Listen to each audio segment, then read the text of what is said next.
మాజీ deputy CM Amjad బాషా వ్యాఖ్యలపై MLA Madhavi Reddy fire అయ్యారు. కొడతామంటే చూస్తూ ఊరుకోబోమని హెచ్చరించారు. ప్రతి కార్యకర్తను కాపాడుకుంటామని అన్నారామే. అంజద్ బాషాపై చట్ట ప్రకారంగా చర్యలు తీసుకుంటామంటున్న మాధవిరెడ్డితో మా ప్రతినిధి Prasad Sharma face to face. ఒక వీడియో వైసీపీ నాయకులు మాట్లాడుతున్నట్టు వీడియో ఏదైతే వైరల్ అయిందో దానిపై నేటి కడప ఎమ్మెల్యే మాధవిరెడ్డి గారు ఆగ్రహం వ్యక్తం చేస్తూ దాన్ని ఖండించడం జరిగింది. అసలు కడప నగరంలో ఇలాంటి ఒక సంఘటన చోటు చేసుకోవడంపై ఆమె తీవ్రమైన ఆందోళన వ్యక్తం చేశారు. నేను జరిగినటువంటి కార్యకర్తల సమావేశంలో సూటిగా తర్వాత స్పష్టంగా కూడా వైసీపీ నాయకులకు హెచ్చరికలు జారీ చేయడం జరిగింది. ఈ నేపథ్యంలో కడప ఎమ్మెల్యే మాధవిరెడ్డి మనతో ఉన్నారు. మేడం చెప్పండి, ఇటీవల ఒక కనిపిస్తున్నట్టు వీడియో వైరల్ కావడం దాని పట్ల మీరు ఆగ్రహం వ్యక్తం చేయడం జరిగింది. అసలు ఎందుకు కడప నగరంలో ఇలాంటి పరిస్థితి చోటు చేసుకుందంటారు? ఈ దినము వైసీపీకి పార్టీకి సంబంధించిన నాయకులు అలా దాంట్లో పనిచేస్తున్న వాళ్ళు కానీ చాలా ఫ్రస్ట్రేషన్లోకి గురైపోయేసేసి వాళ్ళకి ఏమి చేస్తున్నో అర్థం కాకుండా మతి భ్రమించిన స్టేజ్లో ఈరోజు కడపలో వాళ్ళది మమ్మల్ని కదిపే శక్తి ఇక్కడ లేదన్న చోట ప్రజల వివేకంతో వైజ్గా ఆలోచించి ఒక ఓటును మార్చడం వల్ల వాళ్ళు అధికారం కోల్పోయినారు. ఈ దినము కడపలో తెలుగుదేశం పార్టీ ప్రతి ఒక్క సందుకు గొంతుకు తిరుగుతూ కుటుంబ సభ్యులందరూ ఏ విధమైన జీతభత్యాలు లేకుండా ఏ సమస్య వచ్చినా కూడా కార్యకర్తలు వాలంటరీగా పని చేస్తున్నారు. మీరు గమనించండి, కడపలో ప్రతి ఒక్క డివిజన్లోకి వెళ్ళి చూడండి, మీరు డివిజన్ ఇన్ఛార్జెస్ కానీ బూత్ ఇన్ఛార్జెస్ కానీ పనిచేస్తున్నారు.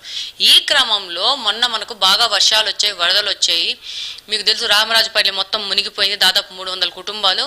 నేను కూడా అక్కడ వెళ్ళి పర్యటించడం జరిగింది. ఇమ్మీడియట్గా విత్ ఇన్ 12 అవర్స్లో ఆ వాటర్ అంతా క్లియర్ చేయించేసేసి వాళ్ళకి ఒక మంచి కండిషన్లో వాళ్ళని తీసుకురావడం జరిగింది. దీనికి కారణం ఎవరు? తెలుగుదేశం పార్టీ డివిజన్ బూత్ ఇన్ఛార్జీలు అంత కష్టపడి పనిచేస్తున్నారు, ఏ విధమైన పవరు అధికారము హోదా లేకున్నా కానీ.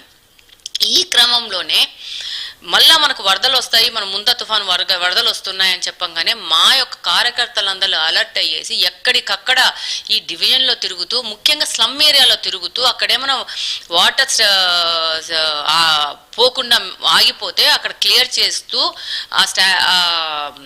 పూడికను తీయించుకుంటూ వాళ్ళు పనిచేస్తూ ఉన్నారు. ఈ క్రమంలో గౌస్నగర్కి పోవడం జరిగింది. గౌస్నగర్కి పోతే అక్కడున్న వైసీపీ నాయకులు, చిన్న నాయకులు వచ్చేసి మా వాళ్ళని విపరీతమైన బ్యాడ్ లాంగ్వేజ్తో దూషించడం జరిగింది. మా మహిళలు కూడా వెళ్ళారు, తెలుగు మహిళలు కూడా వెళ్ళారు, ముస్లిం మైనారిటీ మహిళలు వెళ్తే వాళ్ళని ఏది పడితే అది వాళ్ళ మోడెస్టీని దెబ్బతీస్తూ మాట్లాడడం జరిగింది.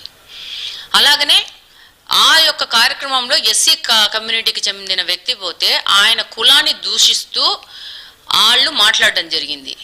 ఎవరిచ్చారు వీళ్ళకి ఈ అహంకారము, ఈ పొగురు ఎవరిచ్చారు?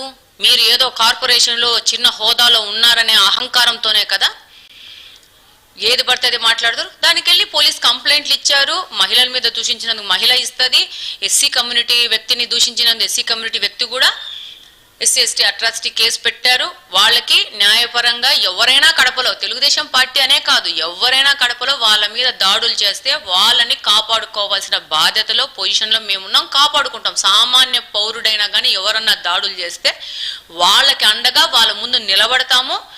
తప్పు చేసిన వాళ్ళకు మీద చట్టపరమైన చర్యలు తప్పవు. దీని క్రమంలో మాజీ ఎమ్మెల్యే ఇప్పుడు నగర అధ్యక్షుడు, డిమోషన్లోకి వచ్చిన నగర అధ్యక్షుడు మాట్లాడతాడు. ఒక రూమ్లో కూర్చొని ఒక 50 మంది యువకులను పెట్టుకొని కడపలో లేని సాంప్రదాయానికి తెరెత్తున్నాడు. కడప నగరంలో ఎప్పుడు నేను కొత్త సంస్కృతిని వైసీపీ నేతలు తీసుకొస్తున్నారు. ఇలాంటి వ్యాఖ్యలు ఇకపై చేస్తే చట్టపరమైన చర్యలు తీసుకుంటారు, తర్వాత ప్రజలకు మద్దతుగా ఉంటూ కార్యకర్తలను కాపాడుకొని ఎంతో దూరమే వెళ్తామని చెప్తున్నారు. కెమెరా పర్సన్ నాగమణితో శర్మ, ఐ న్యూస్, కడప. రైట్ గా సతీష్ కుమార్ ది ఆత్మహత్య